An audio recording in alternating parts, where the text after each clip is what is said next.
The story of Abraham and Sarah, Genesis 12:25. God's call to Abram, Genesis 12.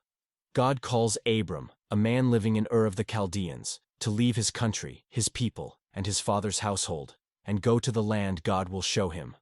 In return, God promises to make Abram into a great nation, bless him, and make his name great.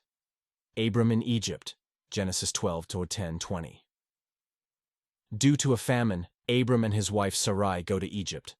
Fearing for his life because Sarai is beautiful, Abram tells her to say she is his sister. Pharaoh takes Sarai into his palace, but God intervenes, afflicting Pharaoh's household. Pharaoh realizes the truth and sends Abram and Sarai away. Covenant and promises, Genesis 15. God reaffirms his promise to Abram, assuring him that his descendants will be as numerous as the stars. Abram believes God, and his faith is credited to him as righteousness. God makes a covenant with Abram, symbolized by a smoking fire pot and a blazing torch passing between the pieces of animals. Hagar and Ishmael, Genesis 16. Sarai, unable to bear children, suggests that Abram have a child with her maidservant, Hagar. Ishmael is born, but tensions arise between Sarai and Hagar, leading to Hagar fleeing into the wilderness.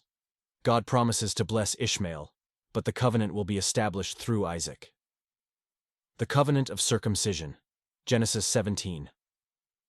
God establishes a covenant with Abram, renaming him Abraham, meaning father of many nations. Sarai becomes Sarah, and God promises her a son. As a sign of the covenant, all males in Abraham's household, including himself, are to be circumcised. The birth of Isaac, Genesis 21. Against all odds, Sarah conceives and gives birth to a son, Isaac, fulfilling God's promise.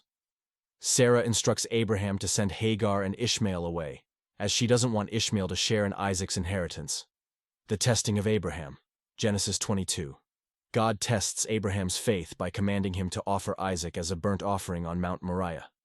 Abraham obeys, demonstrating his unwavering trust. However, before the sacrifice, God provides a ram caught in a thicket as a substitute.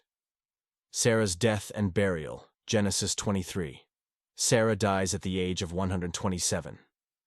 Abraham negotiates with the Hittites to purchase a burial site for Sarah, emphasizing his commitment to the land God promised.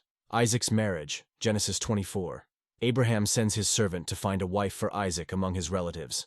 The servant meets Rebekah at a well, and she becomes Isaac's wife, continuing the lineage. Abraham's death, Genesis 25. Abraham remarries after Sarah's death and has more children. He dies at the age of 175, and his sons, Isaac and Ishmael, bury him in the cave he purchased for Sarah.